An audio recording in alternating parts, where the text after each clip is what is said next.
मसीहा का जो मुख्य उद्देश्य है वह पवित्र आत्मा। इसलिए यूहन्ना बपतिस्मा देने वाला भी कहता है कि मैं तो तुम्हें पानी से बपतिस्मा देता हूं, परंतु जो मेरे बाद आने वाला है वह तुम्हें पवित्र आत्मा से बपतिस्मा देगा। प्रभु यीशु मसीह की जो ओरिजिनल मिनिस्ट्री है, पिता के दाहिने ओर बैठकर दुनिया के हर लोगों को पवित्र आत्मा के अनुभव में लेके जाना, क्योंकि हमने अदन के बाग में पवित्र आत्मा को ही खोया था और प्रभु पवित्र आत्मा ही देने आया है। इसलिए उस कहते हैं ना, अंतिम मनुष्य की अंतिम वाणी पत्थर की लकीर होती है। इसलिए पापा यदि मरते मरते कह जाए ये वाला कोने का प्लाट बिटिया को दे देना, तो मानना पड़ता है सरकार की रजिस्ट्री फेल हो जाएगी, मरते बुढ़े की रजिस्ट्री नहीं सताएगा रात को, याद रखना, ठीक है कि नहीं। वो अनचेंजेबल रजिस्ट्रीज होती हैं, कभी नहीं बदल सकती। ऐसे ही प्रभु यीशु मसीह की अंतिम वचन, हे पिता इन्हें क्षमा कर दे, वो नहीं था, पर अंतिम वाणी ये थी जब वो स्वर्गारोहित हो रहे थे, तब उन्होंने कहा पिता की प्रतिज्ञा के पूरे होने की वाट जो होते रहना। That was the last word of Christ Jesus. और उसने पूरा किया। और यहां पर पतरस जो संदेश दे रहा है वो ये है कि अंत के दिनों में परमेश्वर अपना आत्मा सब मनुष्यों पर उंडेलूंगा। अब आप ये बताइए, सब में किसका नंबर नहीं लगता? अरे सब में किसका नंबर नहीं लगता? तो बोलो ना, नाराज हो आज क्या? सब में किसका नंबर लगता है? सबका।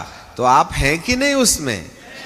सीएनआई वाले, रोमन कैथोलिक वाले, जीएल वाले, पेंटिकोस्टल वाले, पाकिस्तान वाले, अमेरिका वाले, सब हैं ना। तो तुम मानते क्यों नहीं इसको? हम खोजते क्यों नहीं उसको? नहीं नहीं नहीं, हमारे सिद्धांत में नहीं बैठता। अरे भैया, तुम्हारा आया कहां से सिद्धांत? कोई दूसरी बाइबल छाप के लाए हो क्या? आपकी बाइबल में यह नहीं लिखा क्या प्रेरितों की किताब? अरे रोमन कैथोलिक बाइबल में भी देखो ना प्रेरितों की किताब है कि नहीं। और सीएनआई वाली और जीएल वाली और मेथोडिस्ट वाली और जाकोबाइट वाली और मेनोनाइट वाली सब बाइबल में उठा के देखें, सब बाइबल में ये मिलेगा। भाषा अलग अलग होगी परंतु मतलब तो यही ना होगा। फिर आप मानते क्यों नहीं?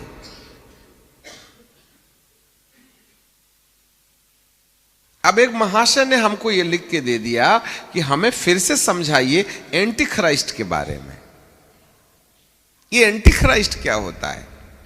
शब्द के पीछे ही भेद है। एंटी का मतलब होता है विपरीत, क्राइस्ट का मतलब होता है पवित्र आत्मा के काम के विपरीत। पवित्र आत्मा के काम के विरुद्ध। ध्यान दो। एक बात बताइए, पवित्र आत्मा क्या मामले में हमें आता है? For what the Holi spirit is. हमने जिस गहराई के साथ में आपको बताया था अदन के बाग में मनुष्य की रचना के पास में, कि कैसे परमेश्वर ने अपनी आत्मा में से आत्मा अलग किया, उसको श्वास बोल दिया, अपनी बुद्धि में से आत्मिक बुद्धि अलग किया, उसको स्वरूप समानता बोल दिया, फिर उसने माटी के पुतले को आदम बोल दिया और फिर उसने फूका तो पवित्र आत्मा निकला। और पवित्र आत्मा ने श्वास को और जीवन को अर्थात आत्मा को और स्वभाव को लेकर उसके नथनों के अंदर स्वयं पुनरुत्थान बन करके मनुष्य की आत्मा के अंदर में जा बैठा, मनुष्य के शरीर में जा बैठा। तो इस माटी के पुतले के अंदर में मनुष्य की आत्मा, मनुष्य का दिमाग और पवित्र आत्मा तीनों रहा करते थे। और इस तरीके से मानव जीवित प्राणी बन गया। मनुष्य की आत्मा एक बेस बन गया जहां पर पवित्र आत्मा का निवास होता है। और मनुष्य की आत्मा में पवित्र आत्मा रह करके परमेश्वर की आत्मा के साथ मनुष्य की आत्मा को जोड़ देते हैं।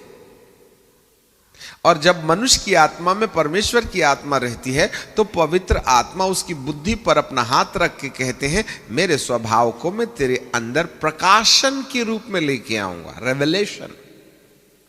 और जब मनुष्य की बुद्धि आत्मा के कब्जे में चली जाती है तो उसका शरीर जो है आत्मा के नियंत्रण में रह के काम करने लगता है। This is the work of the Holi spirit. और दुष्ट ये नहीं चाहता है कि आपकी आत्मा के अंदर में यीशु की आत्मा के बाद में पवित्र आत्मा आए, क्योंकि जिसके अंदर पवित्र आत्मा आ जाती है उसका पिता के साथ में राइट रिलेशनशिप हो जाता है।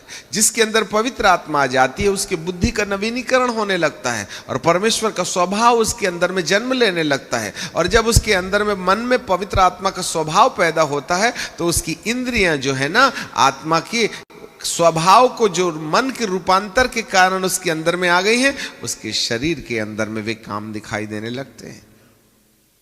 So the very important the Holy Spirit। और दुष्ट ये नहीं चाहता है कि आपको पवित्र आत्मा मिल जावे, नहीं तो आपका और परमेश्वर का संबंध हो जाएगा। पवित्र आत्मा आपके मन को बदलने लगेगा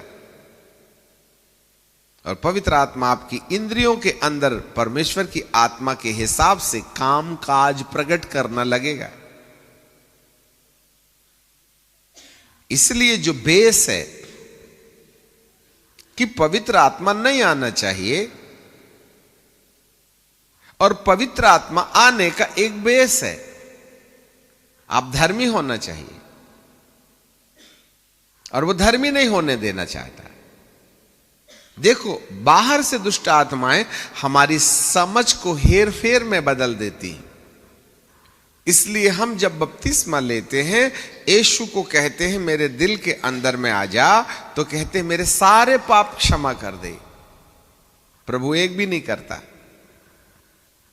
क्योंकि सारे नाम का कोई पाप नहीं। देखो, धार्मिकता के मामले में भी हम बहकाए गए हैं, क्योंकि यदि तुम पूरे पापों की सच्चाई जान लीजिएगा और गिल्टी कॉन्शियस में आकर परमेश्वर से इसमें से आजादी के लिए यीशु की निर्दोषिता के ऊपर अपनी सजा देख करके सजा का भुगतान यीशु ने ले लिया, इस बात पर यकीन करने के लिए तैयार हो जाएं और कहें हे प्रभु मेरे जीवन के अंदर में आ जा, तो पुत्र की आत्मा आपकी आत्मा के अंदर आ जाएगी। इसका मतलब है पवित्र आत्मा के आने के लिए फाउंडेशन तैयार।